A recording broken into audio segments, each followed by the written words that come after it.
네, 반갑습니다. 네. 예, 저희 그 지역에서는 그 복숭아가 이 지역에서 많이 재배되죠. 네. 예. 지금 우리 이 지역에는 그 거의 이렇게 이게 Y자 재배랍니까 이게? 네, Y자에서 이제 줄을 5줄 생겨가지고 이제 8m 사람 팔이 이래 벌어졌다 예. 쉽게 생각하면 그래 이해를 하시면 돼요. 요 분지 각은 몇 도로 잡아요? 원래 일본에서는 52도 각도인데 예. 여기서는 한 아직도 뭐 적어도 없고 이래가지고 한 40도, 35도, 40도 지금 이제 예. 이 나무 정도는 그래 하면 요 중간에 요 도장성이 약간 좀 강하잖아요. 옳죠, 옳죠. 예, 예. 요 도장성 때문에 우리가 예, 예, 그 낮추니까 이제 또 낮추고 나니까 또 기계도 못 다니고 요 밑으로 예, 그 장단점이 있지. 예, 그 요 놈들이 많이 튀는 거는 요 분지 각 때문에 직립 우시성인데 그 요 놈을 자세히 보면 요게 먼지 난 게 아니거든요. 그러면 요 꽃에서 꽃이 먼저 피고 요건 후자거든요. 후자를 갖다가 적게 자라게 하는 방법은 여기 우리가 꽃이 피고 잎이 태어날 때 요 과총엽을 키우면 돼요. 네, 이 과총엽하고 얘하고는 좀 달라요. 왜 다르냐면 과총엽은 이 후자예요. 과총엽이 전자고. 그럼 우리가 복숭아 소꿈이나 요새 들어갈 때면 과총엽이 작은 게 노랗게 떨어진 게 있죠. 그거는 뭐냐면 어릴 때 목매십이 연매십이 촉이 안 들어가면 잎이 두께가 얇아서 그러면 잎이 두께가 얇으면 껍질로 내려가는 영향을 적게 줘요. 그럼 올라오는 게 적게 올라와요. 그러면 요 연결 부위가 단단하게 연결 안 됐대. 굳게. 복숭아 농사 잘 지은 사람들은 우리가 잘했다, 좋다, 품질이 좋다 이럴 때는 크고 좋다 이럴 때는 요 과총엽이 안 떨어져요. 그래서 목매시비는 여기 수분이 잘 되게 하게끔 수분 능력이 잘 되고 온도가 낮아도 우리가 추우면 봄 냉해에서 이 나무들이 손실이 많이 가는데 그 중에 또 멀쩡한 나무 있죠. 그거는 가을에 단풍에 의한 게 우리가 1차적이고 자연적인 조건에서 그러면 우리 한금을농부에서는 단풍 들일 때 골드 칼라 2리터에 설탕 3kg의 염화가리를 복숭아는 7kg까지 쓸 수 있어요. 사과에는 10kg 쓰는데 10kg 쓰면 얘 잎이 타버려요. 최고 7kg까지 쓸 수 있다. 그러니까는 이제 가을에 단풍을 들여야 단풍을 들이는 게 인위적으로 이제 그 방법을 한다 이제 그 소리래. 예. 그죠? 그러면 봄에 자연적으로 단풍이 전 나무가 동해가 적다. 겨울에 동해가 적다는 거는 몸속에 탄수화물이 많다. 단풍이 들면 세근이 멈춰요. 근데 우리는 그 가을에 감사비를 주죠.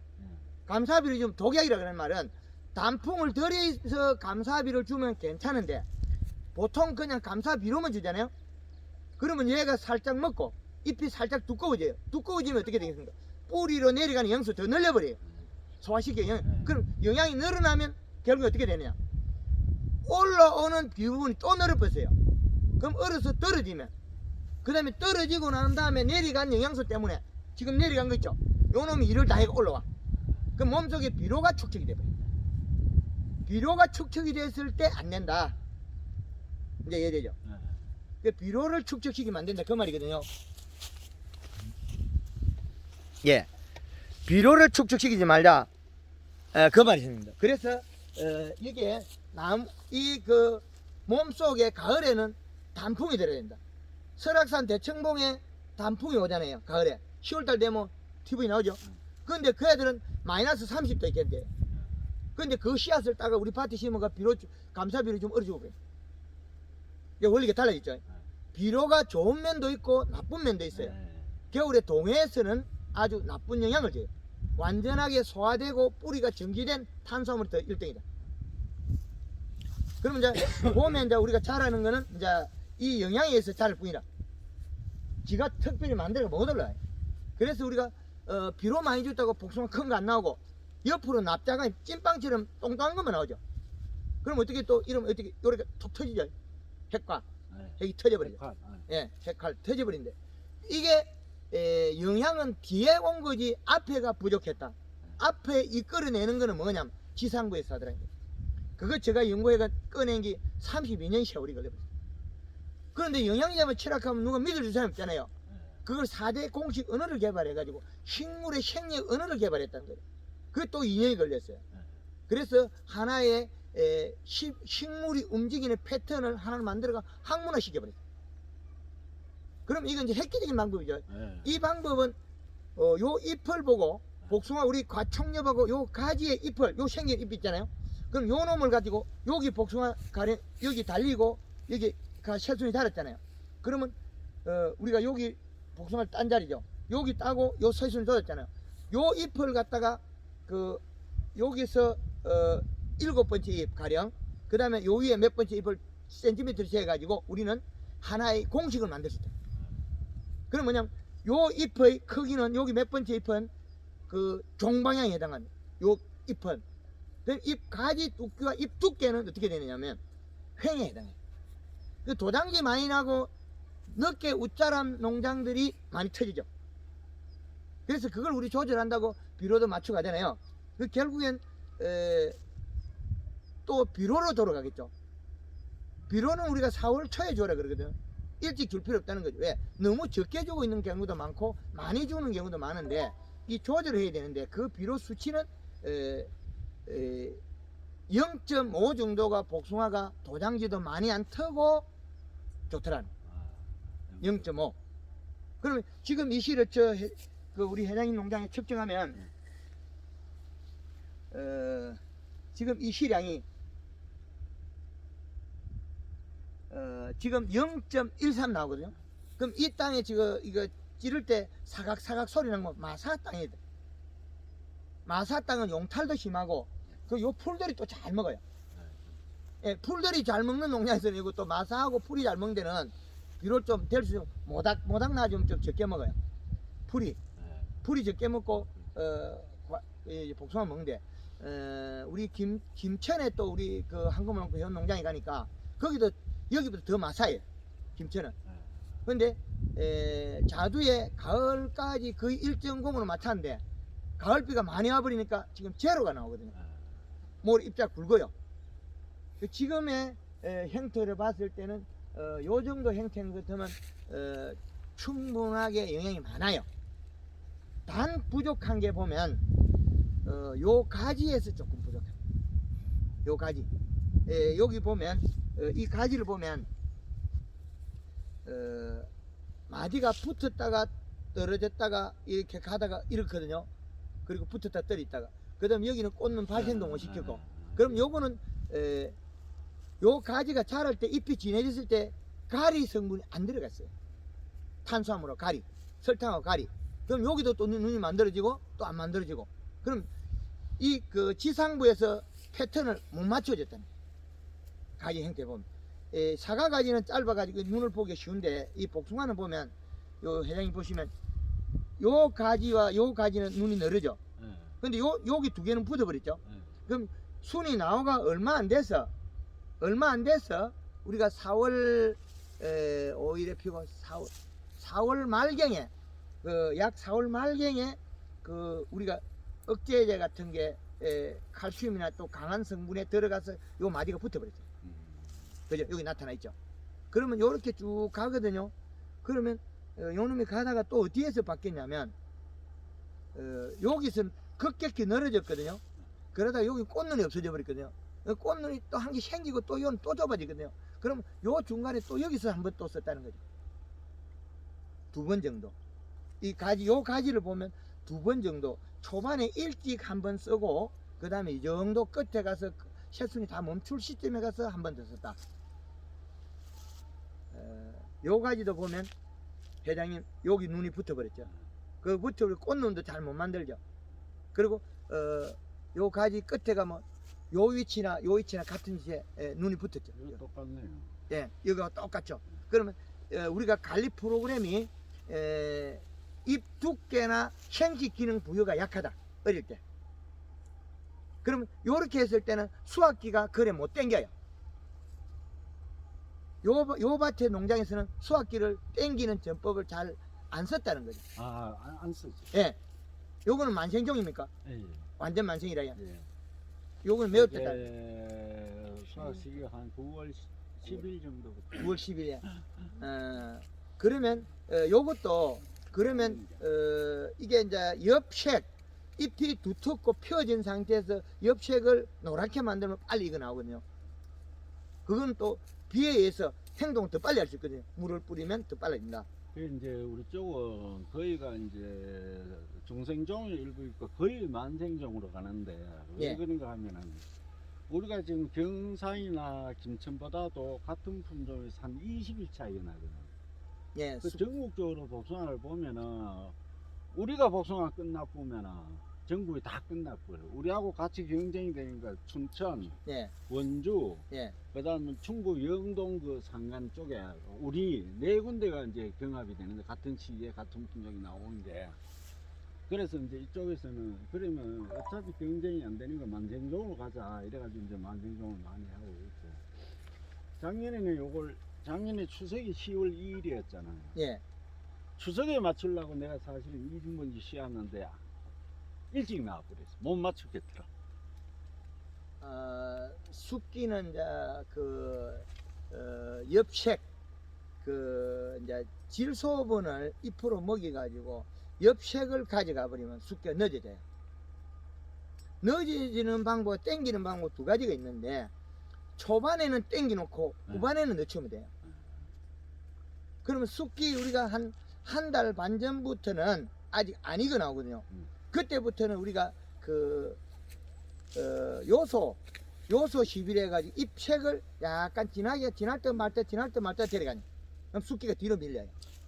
그거도 좀 문제가 있는 게 예. 저희도 이제 숫기를 제가 한번 조금 늦추려고 예, 요소를 제가 시비를 해봤어요. 예, 시비를 해보니까 그때 당시는 숫기가 한 3, 4일 정도는 늦는 건 사실이에요. 예, 그래 늦지만은 실질적으로 수확을 해가지고 그 복숭아가 예를 들어서 이제 그 요소를 시비를 안 했을 때 숫기를 맞춰가지고 제대로 땄을 때는 그래도 어느 정도 보구력이 제 상태로는 유지를 하는데 요소를 시비를 해가지고 숫기를 늦췄을 때 따가줘가지고는 제가 이 보구력이 금방 떨어지더라고요.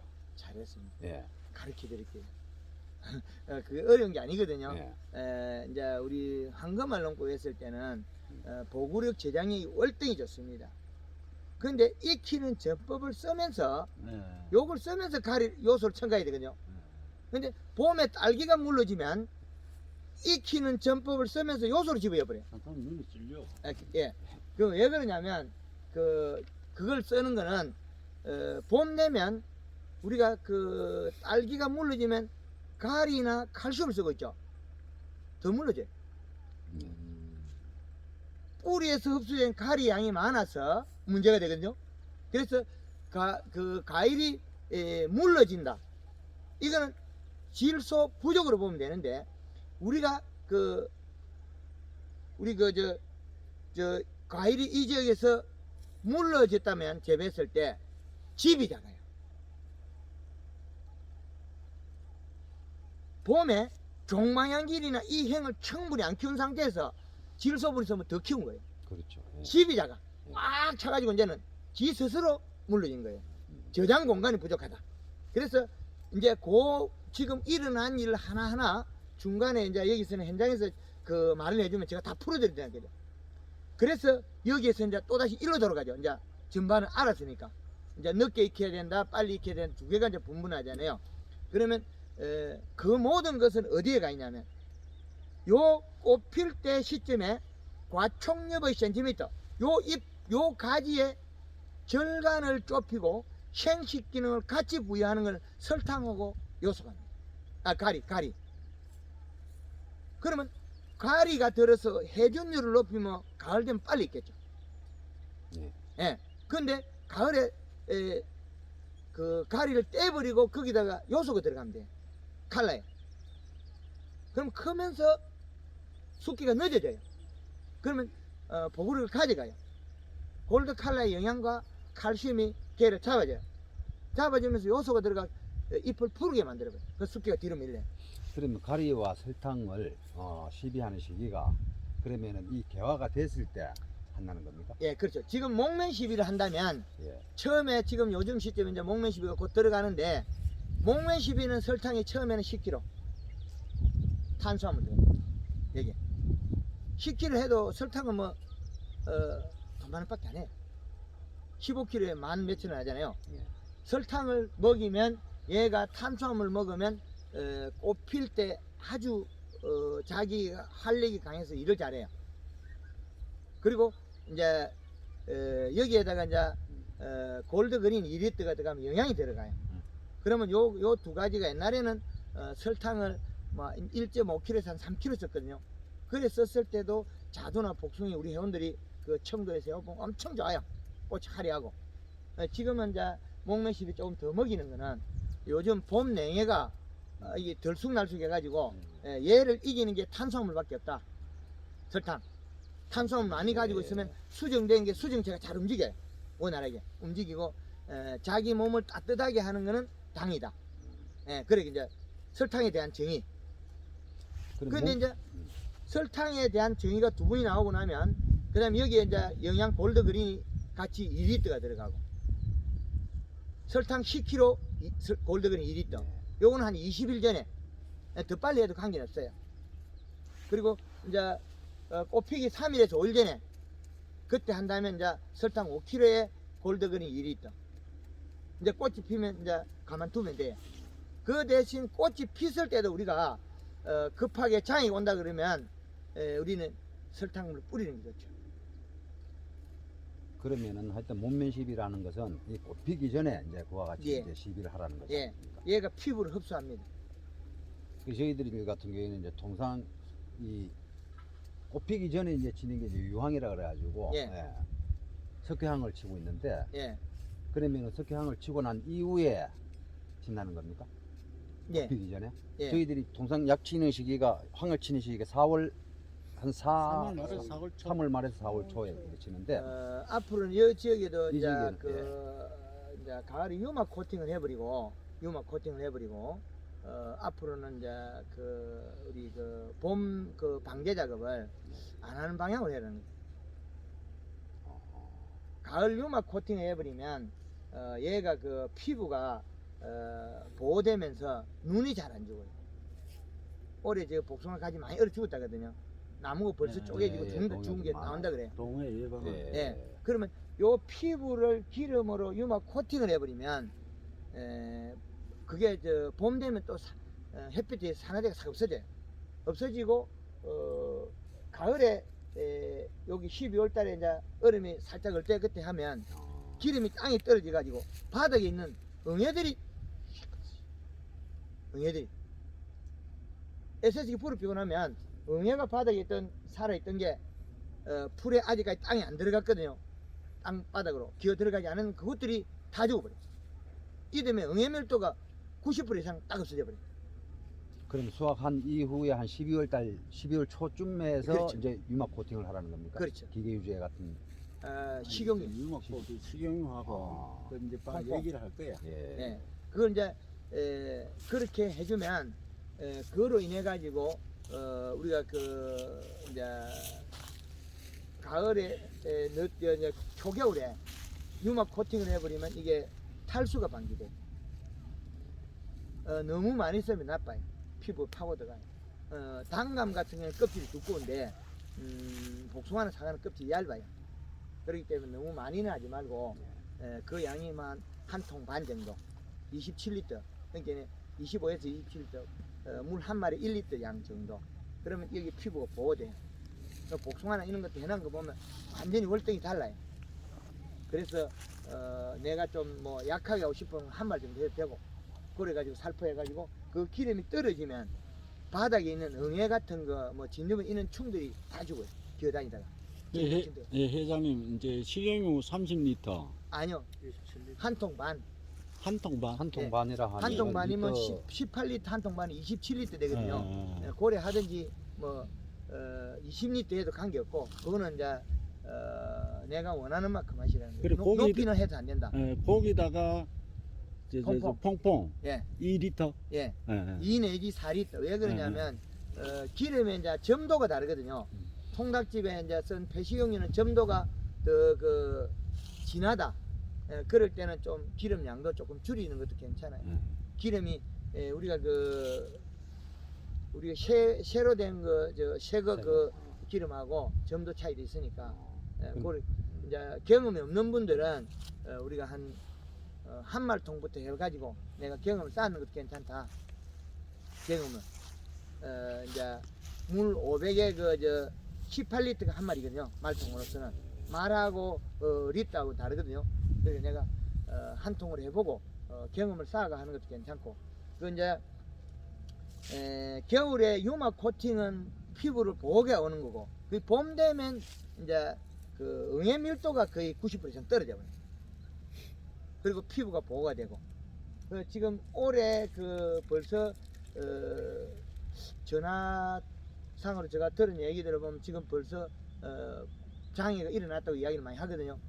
복숭아에도 그런 이야기 많이 합니다. 그런데 지금 우리가 봄에 목매십을 목매십을 했을 때 요 꽃의 크기가 바뀌고 수정이 잘 돼요. 봄 냉해를 이겨내는 힘이 있어요.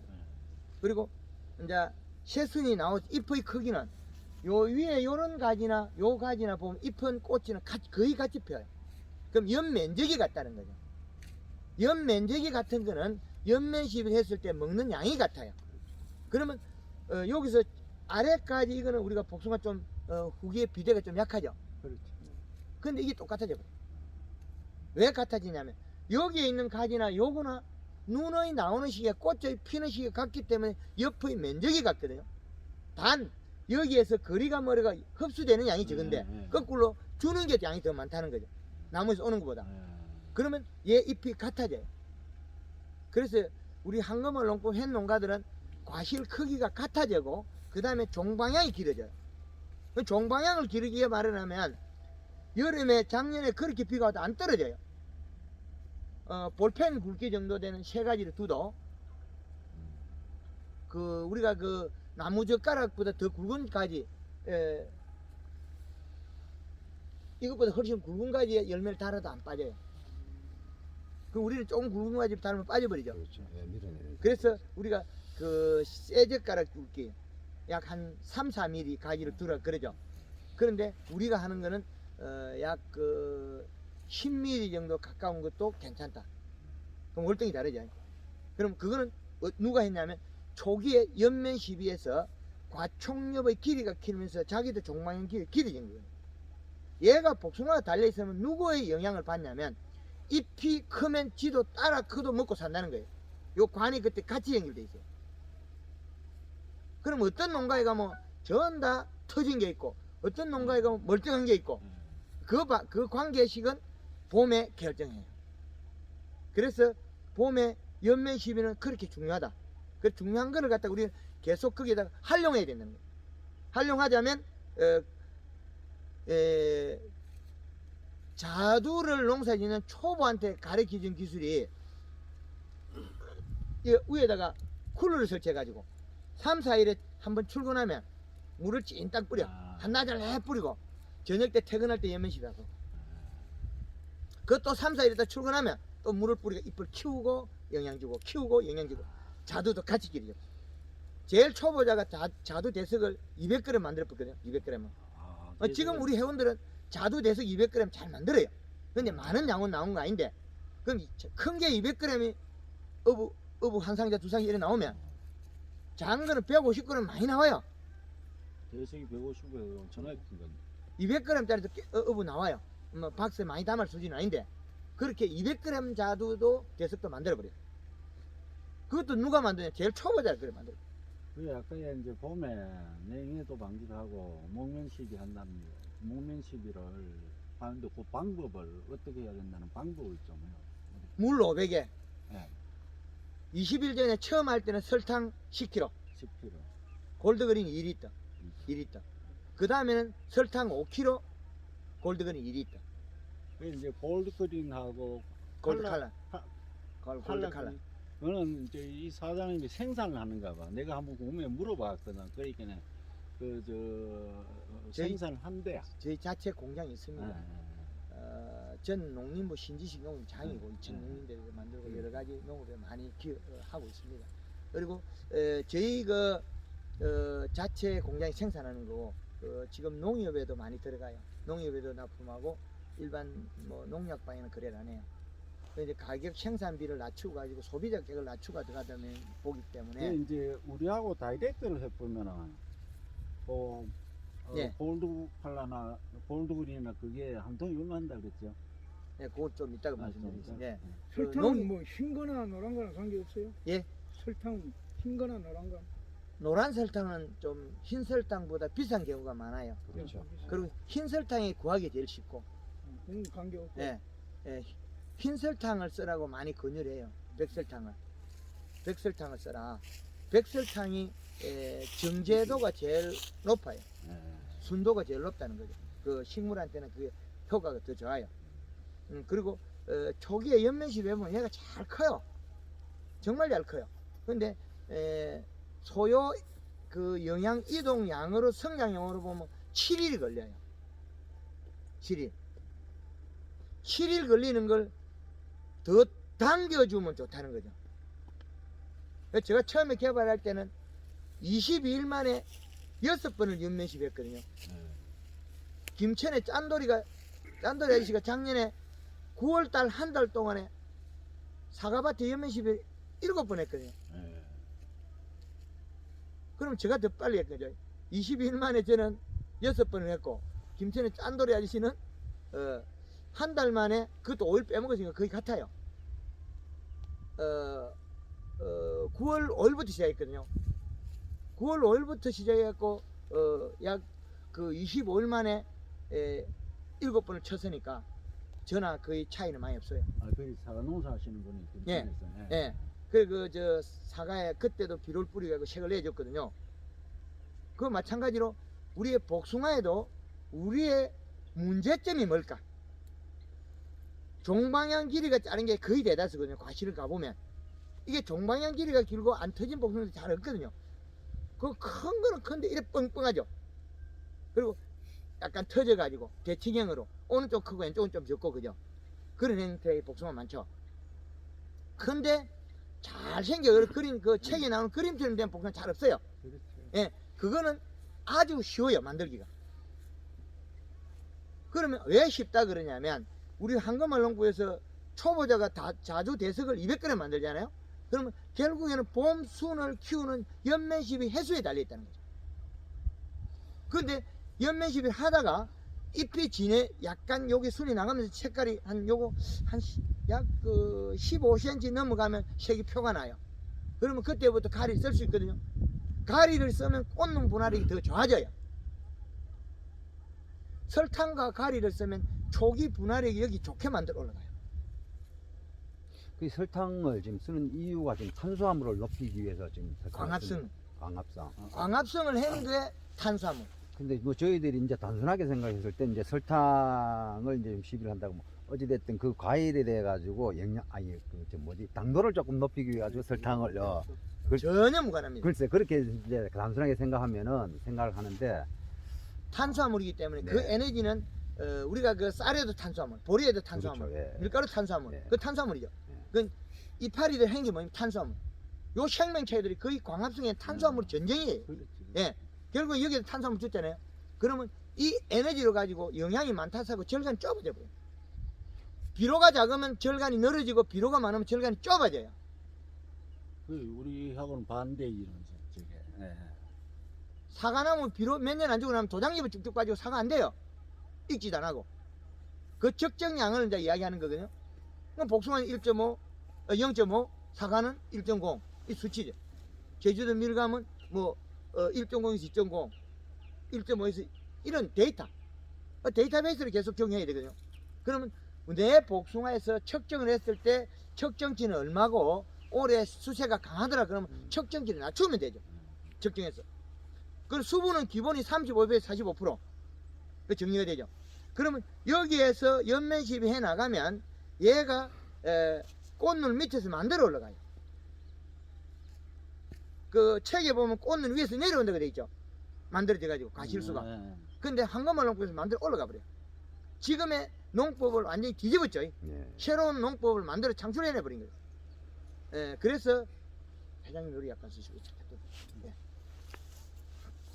그래서 과거의 농법은 우리가 가지가 다 자라고 광합성을 해서 여기서 꽃눈이 만들어져 온 거를 단감 같은 거 이런 가시들 위에 꽃눈 황금알 농법에서는 과실 넣고 잎 한 장 남기놓고 그 다음부터는 잎이 다 크면 색을 연두 두껍고 연두색을 만들어서 꽃눈을 만들어 오는 거예요. 지금의 농법을 완전히 뒤집은 거죠. 그렇게. 그리고 우리가 복숭아 종을 정말 키웠으면 했는데 종에 대한 키우는 거 정립을 제대로 안 해놨다는 거죠. 어떤 집에는 크고 어떤 집에는 영자가 터지기만 하고 따로 가면 툭툭 떨어지고 물러지고 그건 결국에 종이 작았다는 거예요. 종을 키우는 거는 초기 그 잎을 살을 찌우고 연하게 만들고 두텁게 만들고 여기 있었거든요. 설탕을 쓰면 약간 잎이 짧아지고 약간 통통해져요. 이렇게. 그럼 요 절간이 짧아지면 좋잖아요. 우리가 표면적이 줄어드니까. 그래 만들면서 자기 영양을 한다는 거죠. 그 전년도에 그 우리 회원들이 한 거는 8월 초에 복숭아를 따도 하나도 안 떨어지거든. 그 옆집에 가보면 다 떨어지고 없어요. 완전히 다르죠. 그렇게 이거는 여기에서 봄에 결정을 한다는 거죠. 얘 복숭아로 넣으면 여 잎의 크기대 요거 얻어먹고 살 거거든요. 요 시기에 크면 진짜 딱 커져. 근데 잎이 다 커버리죠. 길이 못 커 이제. 지도 이제 넓이면 커야 돼. 그럼 잎 두께에 따라서 넓이가 늘어지는 거예요. 그러면 결국 우리 도장지가 많이 나고 많이 터진 집에는 길이가 짧아서 그렇다. 길이만 늘어뜨리면 되거든요. 그럼 비료는 맞다는 거예요. 도장지 많이 안 났다면. 도장지가 너무 많이 났다면 터진 게 잘못된데 지금 현재처럼 도장지가 이렇게 적당히 났다라면 요 종만 키워주면 되거든요. 그럼 비료량은 맞다. 내가 하는 게. 이 비료를 잘하고 있다는 거죠. 그러면 종을 키우는 거는 초기에 연면시비 횟수에 달리. 그리고 우리가 또 젓갈을 할 때, 예. 이 정도 젓갈 할 때 복숭아를 넓이가 큰 걸 두는 게 아니고 기레기가 긴 거를 놔두거든. 기력이 긴 거는 이미 여기서 우리가 인위적으로 잎의 크기를 조정해서 만들어버려요. 그리고 땡기면 안 떨어지고 복숭아 소금하다가 가지 하나 뿌리가 나면 안 시들어요. 왜 그러냐면 여기 어릴 때 있죠. 잎이 크고 따라 크면 요 관이 연결되는가 봐요. 황금알 농법에 복숭아 가지 딱 잘라놓으면 복숭아가 시들으면 잎이 안 말라지고요. 사과도 역시 마찬가지로 7월 25일에 사과 달린 걸 딱 잘라가지고 사무실에 갖다 놨는데 8월 13일까지 잎이 살아있어요. 근데 일반 사과까지 탁 잘라오면 그 다음 날에 잎이 바짝 말라버려요. 전혀 다르죠. 이 함수 관계가 풀려버렸다는 거예요, 이제는. 그리고 꽂는 분화도 밑에서 만들어 올라가고 전혀 다른 형태죠. 종도 길러질 수 있고. 그럼 우리가 활용할 수 있는 거는 내 가원에 우리는 이제 복숭아를 이제 전업을 하기 때문에 해마다 한 비료량을 알 수 있죠. 측정은 물론 중요하지만은 그 측정치도 중요하지만 우리가 내 가원에 일어난 일을 알 수 있잖아요. 그리고 측정기가 있으면 더 좋고 없더라도 비료량을 알 수 있잖아요. 그 조금 가감해주고 그 외 것들은 관계없습니다. 왜 처음에 비료는 크게 관여를 안 하냐면 얘가 클 때는 뿌리가 못 자라요.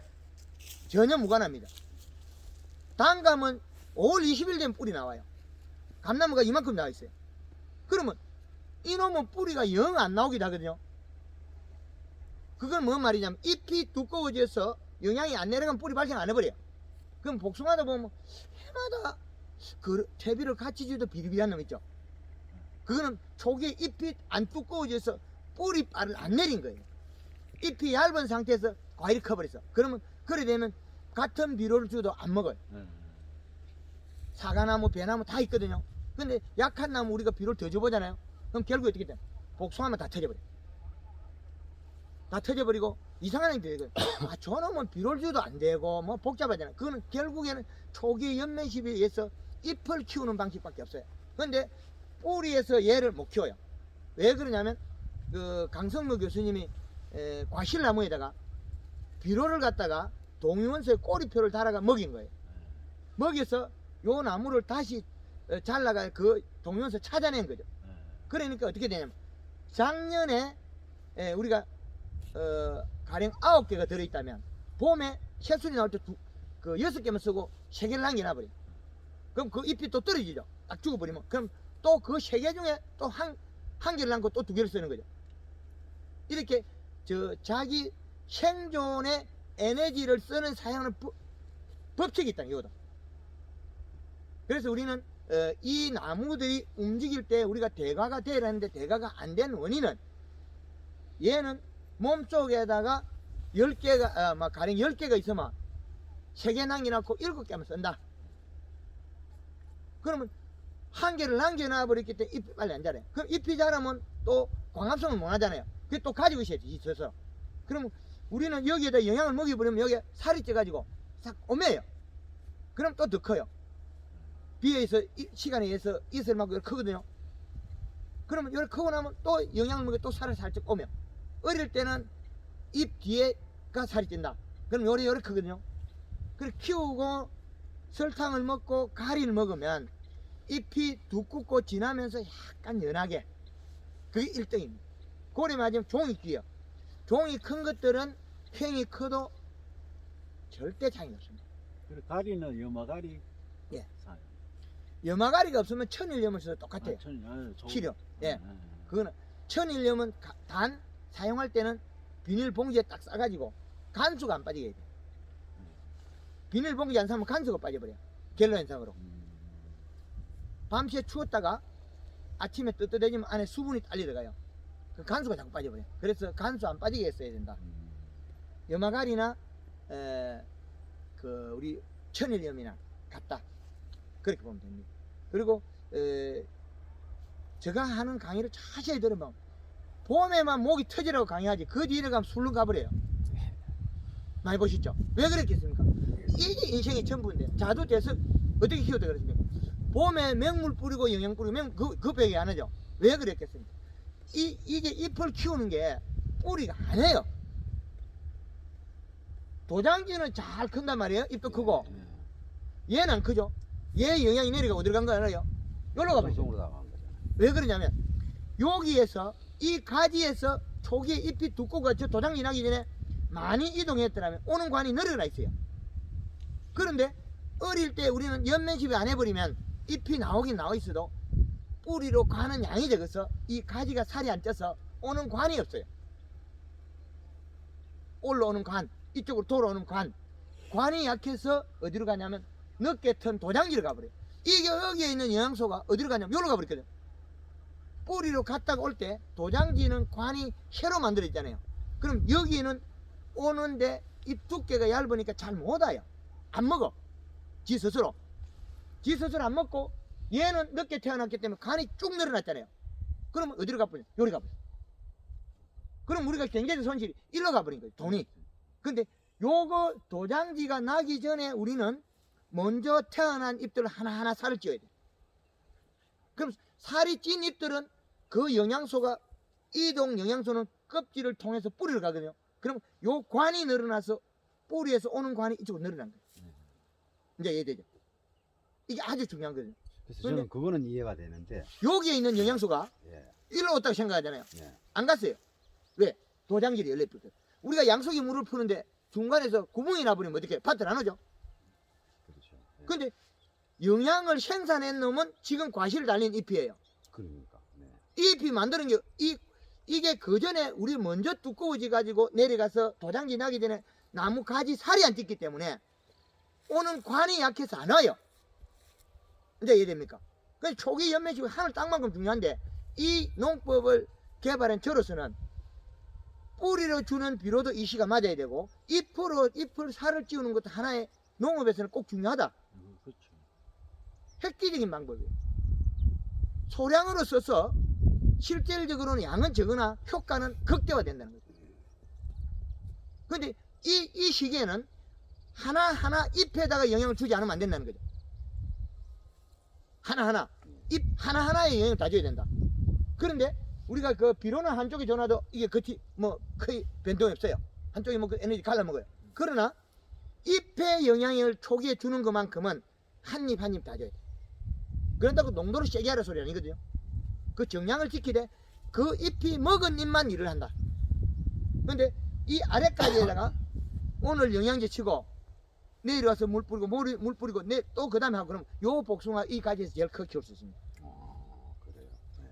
전혀 다른 얘기죠. 근데 왜? 요 잎이 살이 쪄서 내려가는 양으로서 얘 늘렸다는 거죠.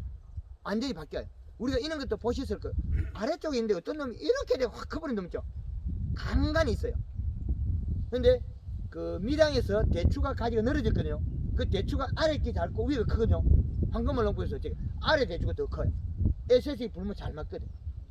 그리고 목면시비라든가 옆면시비를 같이 하게 되면은 예. 이쪽으로도 갈 수도 있고 지금 도장송으로 제가 새로 텄는 것도 그것 똑같이 갈 수 있잖아요. 이거 늦게 텄잖아요. 늦게 텄잖아요. 늦게 텄으니까 그쪽으로 이제 영양 공격 안 돼가지고 이쪽으로 온다는 그. 아니 요걸 그 전에 저 도장지 나기 전에 요 관을 늘려놨다. 잎이 먼저 나와 있는 상황이죠. 이거만 이게 오면 이렇게 보고. 그게 요를 우리가 먼저 키워놨기 때문에 요 자기 부피만큼 오는 관이 늘은 거예요. 그럼 우리가 이 아래까지 요 아래 있는 것부터 가면 복수 안 크죠. 네. 근데 황금을 농부 하게 되면 저기 똑같이 커요. 소가가 우리 손을 이렇게 보면 이건 크고 이건 작고 이렇잖아요. 근데 요걸 부피를 줄여보면 이렇게 되거든요. 엄청 차이가 많죠. 그럼 우리가 큰 복숭아하고 제일 작은 복숭아 두 개를 나누면 이래 차이가 많거든요. 근데 이게 같아져 버려 이렇게. 초기 옆면십에서 같아져요. 근데 이 아래쪽에 이 가지 있다는 생각, 이거는 죽지도 안 하고 크지도 않죠. 예. 왜 그러냐면 초기에 잎 두께가 얇아서 그런 거예요. 이제 이해되죠? 근데 저게 잎이 늦게 난 건 아니거든. 똑같은 시기에 났다는 그렇죠. 거예요. 예. 근데 저것마저도 황금을 농부에서 다 키워버려요. 저걸 개발하는데 제가 그런 시간이 걸린 거고, 나무가 황금알 홍보한 나무들은 단감나무 같은 거 늙은 나무는 뿌리가 없어요. 흔들어 보면 흔들흔들해. 3년 되면 단단합니다. 잎을 두텁게 만들어서 뿌리가 좋아진다는 거, 그게 증명해낸 거고, 우리 하우스 작물들에서는 연면시에 물을 뿌리거든요. 그럼 잎이 두꺼워지면 뿌리가 잘 나와요. 근데 잎에 영양이 가져갔을 때만 물을 쓰는 거지, 그냥 맹물을 뿌리면 잎이 얇아져, 살이 빠져버려. 그래서 우리가 봄비가 오고 나면 잎이 쑥하가 좋죠. 그 에너지가 어디 오느냐? 버들 강아지가 먼저 난 잎, 그 다음에 찔레꽃, 찔레가 먼저 가지 긴 데서 잎이 여러 개 나 있잖아요. 그 에너지가 내려가서 도장지가 쑥 나올랐잖아요. 우리는 찔레가 자기가 잎에 만든 에너지를 도장지가 쓴다는 걸 알아야 되거든요. 우리 꺾으면 찔레는 도장지예요. 우리 복숭아 도장지가 많은 게 좋은 거 아니고 요게 커야 되거든요. 그럼 도장지를 못 자라게 만들려고 하면 요 봄순 일찍 나온 채순의 연면십이 횟수를 늘리지 않으면 도장지가 많이 자라요. 도장지가 많이 난 농가에서 과실이 핵화, 빠개지는 게 많고 물러지는 게 많지, 이것 때문에 약 큰 거에 도움은 발생할 수 있으나 상대적으로 나빠지기도 한다. 그래서 도장지가 발생하기 전에 우리 다 캐버려. 그게 초기 연면십이 횟수에 비례하게 되죠. 이제 그게 정리가 되죠. 그러면 잎이 두꺼워지는데 연면십이 계속 해야 되는, 아니, 요 문제 남았거든요. 아까 가을에 수확기에 대한 문제, 질소분. 그러면 잎이 커서 두꺼워진 건 펴져요. 살이 찐 거는. 그러면 살이 찐 잎은 설탕이나 영양이 들어가면 살이 쪄서 펴져요. 요거는 약간 진해요. 근데 요 색을 생식으로 부여를 시키려면 잎에 있는 영양소 빨리 보내야 되거든요. 그럼 가리는 영양소를 덩더리 짊어지고 가버려요. 이동수단. 그럼 이동수단이 늘어났다는 소리는 엽색이 약간 노래져요. 그러면 어릴 때 새순이 태어났을 때 잎이 진하고 요렇게 펴졌다 그러면 우리는 염화가를 써야 돼. 근데 복숭아에서는 1에서 2kg밖에 못 써요. 순이 짧고 부드러울 때는 한 1kg 정도 쓰고, 순이 좀 컸을 때는 한 2kg까지 쓰라는 거예요. 3kg 쓰면 복숭아 잎 테두리가 타요. 예, 그래서 우리가 영양소거든요. 잎으로 치면 영양 공급원이에요. 원소 공급원인데, 우리가 원소 쓰는 것 중에서 무기물 원자재를 쓰는데 염화가리만큼 농도는 분명히 많이 없어요. 염화가리 농도 많이 높거든요. 근데 염화가리를 갖다 우리 1kg 쓰면 64%예요. 그러면 2kg를 썼으면 몇 킬로냐면 1.3kg 해당해요. 1.28 나오거든요. 그러면 1.28 되는 1kg 280g 되는 우리가 제품 쓰는 게 하나도 없습니다. 그죠? 거기에다가 설탕을 3kg 쓰면 또 대단한 거거든요. 5kg가 되죠. 그 영양 또 들어가죠. 그러면 얘한테는 엄청난 에너지 공급하는 거죠.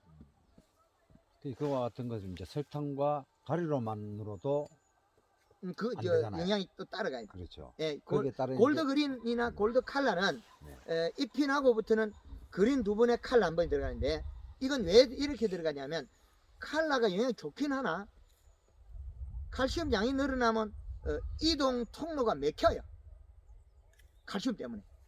근데 이제 수확기가 되면 자기 스스로 관이 늘어났기 때문에 그때는 칼라만 쳐요. 수확기가 이제 우리가 얘가 7월 중순 기점으로 7월 중순 되면 이제 탁구공 맡아단 말이에요. 그때부터 설탕을 안 써요. 설탕 안 쓰고 골드 칼라 골드 칼라 1.5리터에 염화가리로가 조정해 나간다. 근데 염화가리 조정하는데 수확기가 다 돼가 한 달 전에는 약 한 달 전에서는 우리가 염화가리 떼버리고 수확기를 넣주려 그러면 요소를 써야 돼. 그때는 이미 다 키워놨기 때문에 요소를 살짝 써가지고 엽색을 약간 진하게 만들어야 돼. 약간 진하게 만들어 데려가면 이 숫기가 늦어져요. 근데 숫기를 땡기려면 가리를 쓰면 조생종들은 어릴 때부터 쓰면 약 일주일 이상 당겨요. 복숭아에서 일주일 땡기면 상당히. 그럼요. 근데 그 일주일 땡기는 건 언제부터 시작하냐면 봄에 새순이 날 때부터 이미 시작해요. 과실도 키우고 숫기도 땡기고. 이해되죠? 그래서 잎이 두꺼우면 영양제 쓰지 마라. 그 대신 뭘 써라 하냐면 가리 써라. 가리 쓰고 설탕도 쓸 수 있으면 도장성도 막아주려면 설탕도 써라. 근데 박 사장님 지금 이제 강의하시는 거를 뭐 어떤 정리를 해가지고 뭐 책자 같은 그런 거는 없어요. 농가마다 다르기 때문에 네. 지금 회장님 아까도 말씀하셨기 때문에 지금 우리가 사용하고 있는 농업이나 책하고 반대론이 많습니다. 저 반대론이 많기 때문에 그래서 제가 이거를 갖다가 농가에서 제가 한 내용을 자기가 표를 만들어 써라 그럽니다. 강의 내용을 자세히 보고 그리고 강의 내용을 더 자주 보셔야 돼요. 저 것만 믿어서도 되는 게 아니고 옆색을 봐야 되기 때문에 익히고 배우라 그래요. 그 3년 4년 된 분들 잘해요. 저희 농법을 배워가지고 익히고서 배워서 한 3, 4년 되면 잘해요. 하우스 딸기에 설탕물 뿌리고 영양 뿌리고 하면 딸기 엄청 쏟아져요.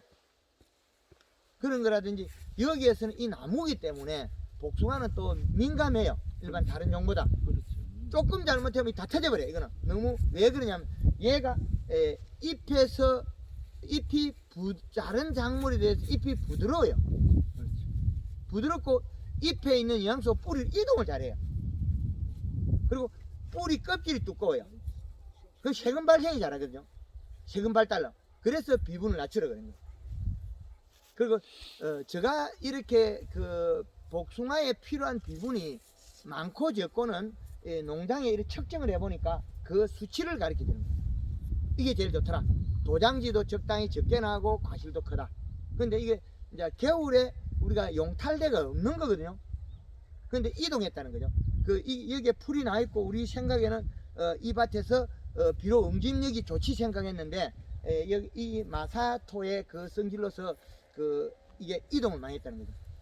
김천의 짠돌이는 그때 가을에 9월달에 사과밭에 200평에 유한한 게 단 한 번에 한 게 뿌리 났던 게 지금 이 시가 약 20cm까지 내려가 있어요. 비료가 0.4가 나와요. 그거 마찬가지로 우리가 복숭아에도 적정량을 가져가야 되기 때문에 우리가 마사 땅이라는 게 장점도 있고 단점도 있습니다. 가을에는 비료가 빨리 떨어지기 때문에 우리가 단풍을 들여는 게 상당히 좋거든요. 근데 봄에 보면 비분이 없다는 거예요. 봄에 딱 들어서면 없는 거예요. 그러면 얘가 뿌렸을 때 안 먹고 늦게 먹으면 웃자람이 늘어난다는 거죠. 그렇죠. 그런데 웃자람이 늘어지니 우리는 또 상대적으로 연매십에서 키워버린다면 이게 해소가 돼요. 그래서 우리가 비분이 안고 있는 게 기존 안고 있는 게 겨울에 용탈이 심하다. 그래서 우리 지역에서는 복숭아 대가를 만들어 가지고 하기가 조금 난해합니다. 왜? 겨울 용탈이 많아서 그래. 용탈이 많아서 봄 순에 잎의 키우기 어렵다는 거예요. 근데 사과나무에는 가보면 사과가 큰 게 열고 도장지 안 나는 나무 있어요. 근데 복숭아는 큰 게 열고 도장지 안 나는 나무가 없다는 거죠. 거꾸로. 그렇죠. 그거 뭐냐면 우리 복숭아 가운에서 겨울에 마사가 돼가 용탈이 됐다. 그래서 봄에만 살짝 크고 도장지도 안 나고 큰 복숭아 열심히 와요. 그 말은 마사 땅에서 자기 뿌리의 형태나 구조적으로 그렇다. 그래서 봄순을 키우는데 주력해라. 그리고 이제 골드 그린 골드 칼라는 우리 만생종일 경우에는 7월 중순까지 설탕을 쓰고 네. 골드 그린 두 번에 골드 칼라 한 번. 이제 정리가 되죠. 예, 그리고 그렇게 하고 이제 연면 시비는 해서 살이 찐 건 요리 펴져 있어요. 얇은 건 오므려집니다. 옛날에 우리 책에 볼 때 약간 V자 된 거 좋다 했죠. 그래 이파리. 요거 가짜예요. 황금을 넣고 살을 쪄서 펴버려. 펴고 힘줄까지도 노랗게 만들어버려. 그러면 생식 기능이 부여가 돼요. 그럼 봄에는 키고 살이 찌고 노랗게 만든 게 1등. 빨리 큰다.